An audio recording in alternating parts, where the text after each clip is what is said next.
selamat sejahtera kepada semua pelajar pertanian. Hari ini kita akan pergi kepada tajuk yang kedua, iaitu peternakan poultry. Pelajar boleh rujuk buku teks muka surat 85. Okey. Peternakan poultry ni merupakan sektor ternakan yang mendapat permintaan tertinggi lah di dunia berbanding dengan ternakan lain seperti lembu, kambing, berbiri dan juga kerbau. Okey. Jadi permintaan poultry ni lebih tinggi agak-agak, kenapa ya? Ya, betul. Sebab sumber proteinnya yang tinggi dan juga murah. Okey.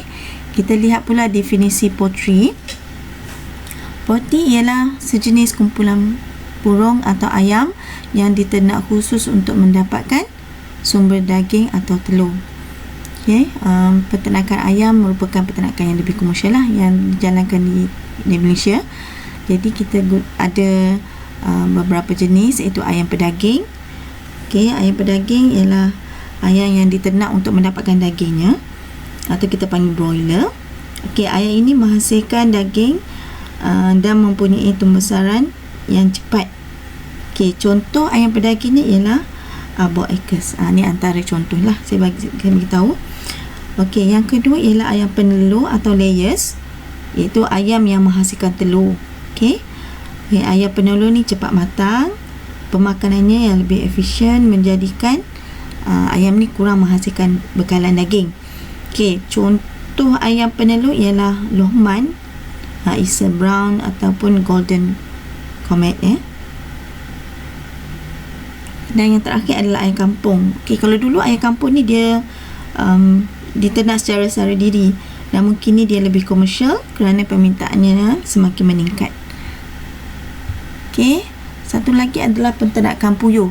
Okey, peternakan puyuh dijalankan secara kecil-kecilan ataupun kita jalankan secara tradisional. Sama juga ayam puyuh diternak untuk mendapatkan daging dan juga untuk mendapatkan telur. Ni antara contoh puyuh yang diternak di Malaysia ialah common quail dan juga Japanese quail. Okey, fokus kita hari ini ialah untuk meneroka sistem peternakan poultry. Okey, apa yang pelajar akan belajar hari ini ialah kita akan belajar sistem peternakan poultry, iaitu sistem secara intensif, sistem intensif dan juga sistem integrasi.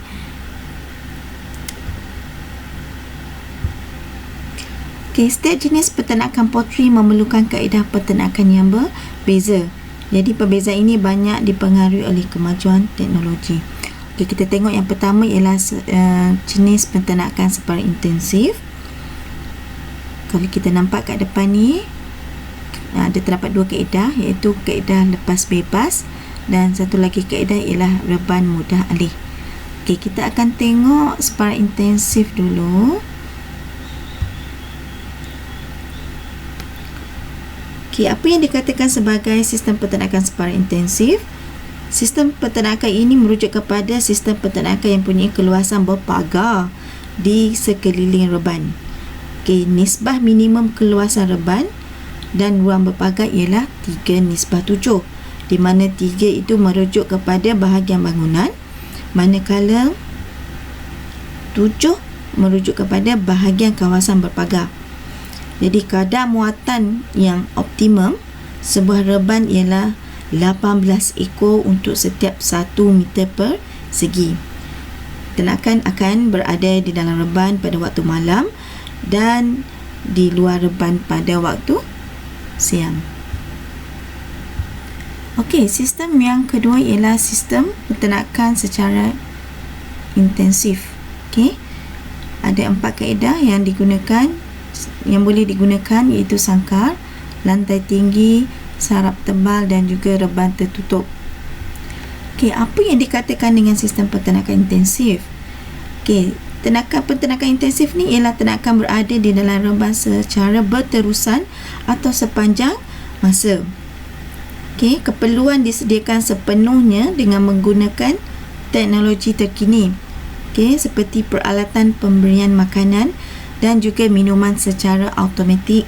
Okey, kadar muatan maksimum dalam sebuah reban pula ialah lebih kurang 12 ekor untuk setiap 1 meter persegi. Okey, ada 4 kaedah. dalam sistem peternakan intensif, yang pertama ialah sangkar. Okey, kebiasaannya sistem peternakan sangkar digunakan untuk ternakan jenis penelur. Okey, bertujuan untuk pengurusan ternakan dan juga pengumpulan hasil.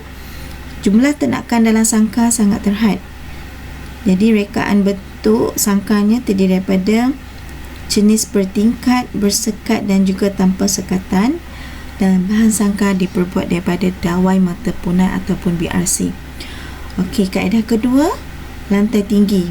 Okey, di mana lantai reban dinaikkan sehingga 1.8 meter dari paras tanah. Okey, kebiasaan lantai ini diperbuat daripada kayu berketam. Ada ukuran di sini. Okey. Yang ketiga ialah sarap tebal. Sarap tebal di mana lantai reban diperbuat daripada konkrit dan ditutupi dengan sarap. Okey, jenis sarap yang biasa digunakan ialah ketam kayu, jerami dan sekam padi. Okey, sarap diisikan setebal 80 hingga 100 mm dari lantai.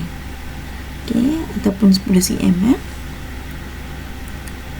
Okey, dan yang terakhir adalah reban tertutup.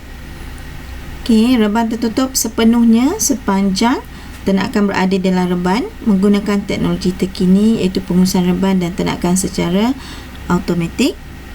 Okey.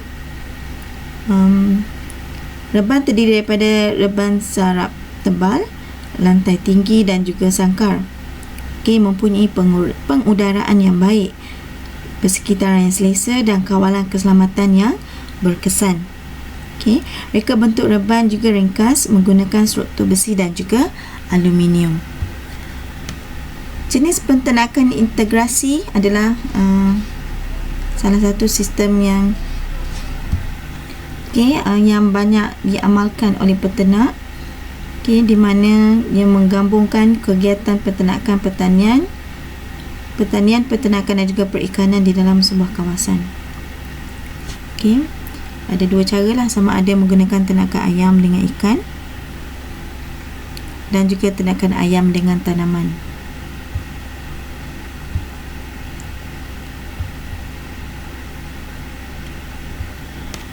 Okey, sistem ini merupakan satu kitaran antara ternakan dan tanaman, iaitu peternak mendapatkan manfaat kotoran ternakan sebagai bahan organik untuk tanaman dan juga ikan.